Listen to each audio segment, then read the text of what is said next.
ইযা জাআ আজালুহুম লা ইস্তাখিরুনা সাআতাও ওয়া লা ইস্তাকদিমুন। বান্দা মনে রাখিস, যখন আমি নাটাই টান দিব তখন সময় মতো আমার কাছে আসতেই হবে, আসতেই হবে। কিছুদিন আগে প্রসন্ন কাপড়া এদিকে একটা গ্রামে দুইজন ভাই কারেন্টে শর্ট করে মারা গেছে। আমরা শুনেছি দুইজন সহোদর ভাই মারা গেছে। একটা বাচ্চা ছেলে কিছুদিন আগে এখানে গাড়ি অ্যাক্সিডেন্টে মারা গেছে আপনাদের সামনে। তাহলে কেমনে আপনি ভাবতেছেন আপনি 80 বছর 100 বছর হায়াত পাইবেন? আপনার কি তওবা করার সুযোগ হয় না? হয় না? হবে, হবে। যখন আল্লাহ তাআলা নাটাইটা ধরে টান দিবে তখন বলবেন, জাল্লাহ আমার একটু সুযোগ দাও। আল্লাহ বলবে, কল কাল্লা লা, আমি তোকে সুযোগ আর দিব না। সুযোগ আর নাই, তোকে একবার সুযোগ দিছি, তবে দেওয়ার মতো দিছি, কিন্তু খাঁটি মনে তওবা করার জন্য তোকে সুযোগ দিয়েছি। বারবার তোকে আমি ডাকছি, বারবার মাইকের মাধ্যমে তোকে আমি ডাকছি, বারবার আযানের মাধ্যমে ডাকছি, বারবার তওবার জন্য তোকে ডাকছি। ফিরে আয় বান্দা, ফিরে আয়। সুযোগ হয় না? হবে না? হবে। যেদিন আল্লাহ তাআলা নিয়ে যাবে সেদিন সুযোগ অবশ্যই হবে। গাড়ি অ্যাক্সিডেন্টেও নিয়ে যেতে পারে, লঞ্চ ডুবেও নিয়ে যেতে পারে, আগুনে পুড়েও নিয়ে যেতে পারে, ভূমিকম্পের মাধ্যমে নিয়ে যেতে পারে। কোন কিসের মাধ্যমে নিয়ে যায় বলা যায় না। এজন্য তওবা করো, খাঁটি মনে তওবা করো। কেমন তওবা? তওবা করে, ইয়া আইয়ুহাল্লাযীনা আমানু তুবু ইলাল্লাহি তাওবাতান নাসুহা। বান্দা, হে ইমানদারের দল, আল্লাহর কাছে তওবা করো, তওবা করে ফিরে আসো। আল্লাহ পাক রব্বুল আলামিন পবিত্র কোরআন কারীমের অসংখ্য জায়গায় বলতেছেন, বান্দা গুনাহ করেছো, বান্দা জিনা করেছো, বান্দা অপরাধ করেছো, ফিরে আসো, ফিরে আসো, আমার দিকে ফিরে আসো। ফিরে আসলে তোমার কেমন লাভ হবে? আল্লাহ সুবহানাহু ওয়া তাআলা বলতেছেন, ইল্লা মান তাবা ওয়া আমানা ওয়া আমিলা আমালান সালিহা ফাউলাইকা ইউবাদদিলুল্লাহু সাইয়্যাতিহিম হাসানাত। সুবহানাল্লাহ। কোন ব্যক্তি যদি অসংখ্য অগণিত গুনাহ করে, পাহাড় পরিমাণ গুনাহ করে ফেলেছে, সমুদ্রের ফেনা পরিমাণ গুনাহ করে ফেলেছে, ওই ব্যক্তি যদি খালেস নিয়তে তওবা করে আর নেক আমলের দিকে ঝুঁকে যায়, আল্লাহ সুবহানাহু ওয়া তাআলা তার জন্য তার গুনাহ যত বড় তার জন্য অফার তত বড় দিচ্ছে। সুবহানাল্লাহ। ফাউলাইকা ইউবাদদিলুল্লাহু সাইয়্যাতিহিম হাসানাত। তোমার গুনাহ কতটুকু হয়েছে বান্দা? গুনার বোঝা মাথায় নিয়ে আমার কাছে তাওবা করো বান্দা, বলো আল্লাহ আস্তাগফিরুল্লাহ, আস্তাগফিরুল্লাহ, গুনাহ করে ফেলেছি, আল্লাহ ক্ষমা করে দাও। আল্লাহর দরবারে ফিরে আসো। ফিরে আসার পর আল্লাহ তাআলা বলতেছেন, বান্দা তোমার গুনাহ যত বেশি হয়েছে তত গুনাহকে আমি পরিবর্তন করে দিলাম নেকের দ্বারা। সুবহানাল্লাহ। গুনাহ যত বেশি হয়েছে এই সমপরিমাণ গুনাহটাকে আমি নেকের দ্বারা, ফাউলাইকা ইউবাদদিলুল্লাহু সাইয়্যাতিহিম হাসানাত, আমি নেকের দ্বারা তোর এই গুনাহকে পরিবর্তন করে দিলাম। তুই শুধু আমার কাছে তওবা কর বান্দা, তুই শুধু আমার পথে ফিরে আয়। আর কত ঘুরবি, আর কত ঘুরবি সুদের পিছনে, আর কত ঘুরবি মাল কম দেওয়ার পিছনে, আর কত দিবি গালি, আর কত নামাজ খোয়াইবি, আর কত রোজা না রাখা থাকবি? বান্দা একটু ফিরে আয়, আমার দিকে ফিরে আয়। মনে রাখিস, একটু আগে একজন মাওলানা বলেছিলেন, ইযা জাআ আজালুহুম লা ইস্তাখিরুনা সাআতাও ওয়া লা ইস্তাকদিমুন। বান্দা মনে রাখিস, যখন আমি নাটাই টান দিব তখন সময় মতো আমার কাছে আসতেই হবে, আসতেই হবে। কিছুদিন আগে প্রসন্ন কাপড়া এদিকে একটা গ্রামে দুইজন ভাই কারেন্টে শর্ট করে মারা গেছে। আমরা শুনেছি দুইজন সহোদর ভাই মারা গেছে। একটা বাচ্চা ছেলে কিছুদিন আগে এখানে গাড়ি অ্যাক্সিডেন্টে মারা গেছে আপনাদের সামনে। তাহলে কেমনে আপনি ভাবতেছেন আপনি 80 বছর 100 বছর হায়াত পাইবেন? আপনার কি তওবা করার সুযোগ হয় না? হয় না? হবে, হবে। যখন আল্লাহ তাআলা নাটাইটা ধরে টান দিবে তখন বলবেন, জাল্লাহ আমার একটু সুযোগ দাও। আল্লাহ বলবে, কল কাল্লা লা, আমি তোকে সুযোগ আর দিব না। সুযোগ আর নাই, তোকে একবার সুযোগ দিছি, তবে দেওয়ার মতো দিছি, কিন্তু খাঁটি মনে তওবা করার জন্য তোকে সুযোগ দিচ্ছি। বারবার তোকে আমি ডাকছি, বারবার মাইকের মাধ্যমে তোকে আমি ডাকছি, বারবার আযানের মাধ্যমে ডাকছি, বারবার তওবার জন্য তোকে ডাকছি, ফিরে আয় বান্দা, ফিরে আয়। সুযোগ হয় না, হবে না, হবে। যেদিন আল্লাহ তাআলা নিয়ে যাবে সেদিন সুযোগ অবশ্যই হবে। গাড়ি অ্যাক্সিডেন্টেও নিয়ে যেতে পারে, লঞ্চ ডুবেও নিয়ে যেতে পারে, আগুনে পুড়েও নিয়ে যেতে পারে, ভূমিকম্পের মাধ্যমে নিয়ে যেতে পারে, কোন কিসের মাধ্যমে নিয়ে যায় বলা যায় না। এজন্য তওবা করো, খাঁটি মনে তওবা করো। কেমন তওবা? তওবা করেছিলেন মুআয মালিক রাদিয়াল্লাহু তাআলা আনহু, কেমন তওবা করেছিলেন? আল্লাহর হাবিব সাল্লাল্লাহু আলাইহি ওয়াসাল্লামের কাছে এসে বলতেছে, ইয়া রাসূলুল্লাহ, আমাকে পবিত্র করেন, আমি নফসের উপর জুলুম করেছি, আমাকে পবিত্র করেন। কেমন জুলুম করেছ? ইয়া রাসূলুল্লাহ, আমি জিনা করেছি। আল্লাহ আল্লাহ, আমাকে তওবা করার সুযোগ করে দেন ইয়া রাসূলুল্লাহ। আল্লাহর হাবিব সাল্লাল্লাহু আলাইহি ওয়াসাল্লাম মুখটাকে ফিরিয়ে নিলেন, অপর পাশ দিয়ে যায় আবার বলতেছেন, ইয়া রাসূলুল্লাহ, আমাকে সুযোগ দেন, আমাকে তওবা করার সুযোগ দেন। আল্লাহর হাবিব সাল্লাল্লাহু আলাইহি ওয়াসাল্লাম বলছেন, তুমি চলে যাও।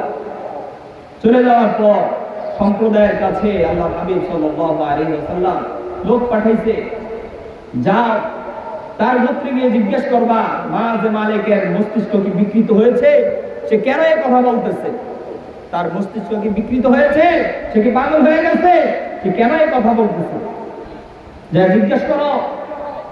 যখন সাহাবী জিজ্ঞেস করছে তখন তারা উত্তর দিল, আমাদের সাথে তো মুআয মালিক খুব সুন্দরভাবে চলাফেরা করে, তার তো মস্তিষ্ক এরকম বিকৃত হয় নাই, আমরা এরকম জানি না, আমাদের কাছে তো ভালোই মনে হয়। তিনি আবার খবর নিয়ে মদিনায় ফিরে আসলেন, আয়েশা আল্লাহর হাবিব সাল্লাল্লাহু আলাইহি ওয়াসাল্লামের কাছে বলতেছেন, ইয়া রাসূলুল্লাহ, আমি এই কথা শুনে আসছি, তার মস্তিষ্ক বিকৃত হয় নাই, তার মস্তিষ্ক বিকৃত হয় নাই, তাকে তওবা করার সুযোগ দেন আল্লাহ রাসূল। আবার পাঠিয়ে দিলেন যে আবার আরেক লোক পাঠাইছে, যাও তুমি যা স্বীকৃতি নিয়ে আসো।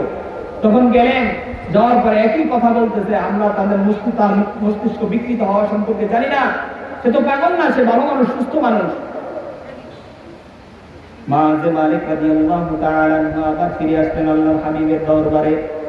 আয়েশা বলতেছে, ইয়া রাসূলুল্লাহ, আমাকে তাওবা করার সুযোগ করে দেন।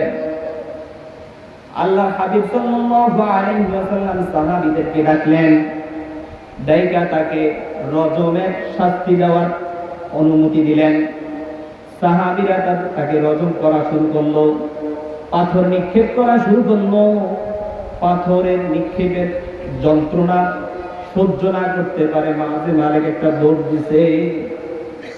দৌড় দেওয়ার পরে পিছন দিয়ে এমন এক সাহাবী এমন জোরে পাথর মারছে, মারার সাথে সাথে মুআয মালিক মাটির মধ্যে লুটাইয়া পড়ে গেছে।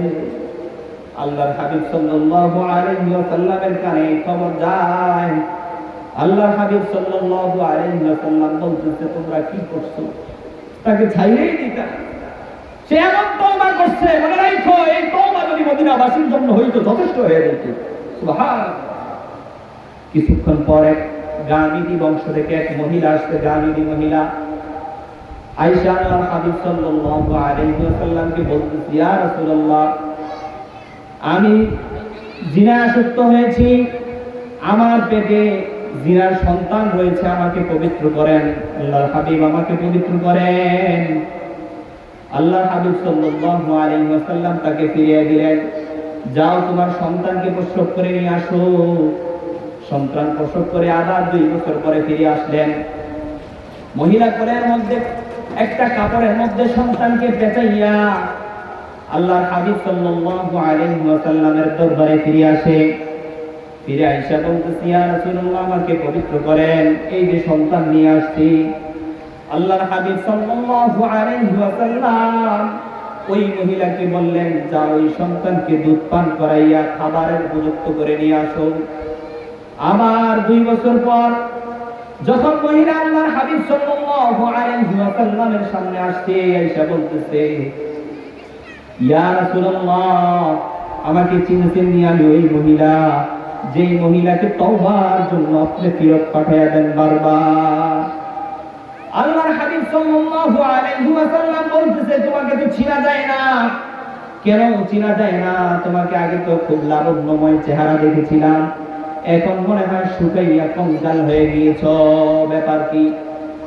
ও নবী, আল্লাহর নবী, যখন মনে করে আমার পেটে আমি জিনার সন্তান ধরেছি, যখন মনে করে আমার দুনিয়ার মধ্যে যদি আপনি আমাকে শাস্তি না দেন, আল্লাহ আমার জাহান্নামের শাস্তি যে কত কঠিন শাস্তি, ওই শাস্তি যদি আমাকে পেতে হয় তাহলে আমার আর সহ্য করার কোনো ক্ষমতা নাই। এই চিন্তা করে করে ওগো আল্লাহর নবী, আমার ভিতরে খাবার যায় না।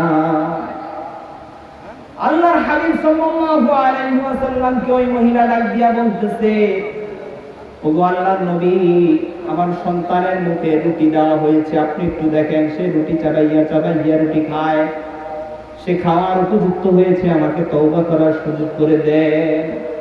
আল্লাহর হাবিব সাল্লাল্লাহু আলাইহি ওয়াসাল্লামকে একজন সাহাবীকে ডাকলেন, ডাইকা সন্তানটাকে তার কাছে অর্পিত করলেন, অর্পণ করলেন লালন পালনের জন্য।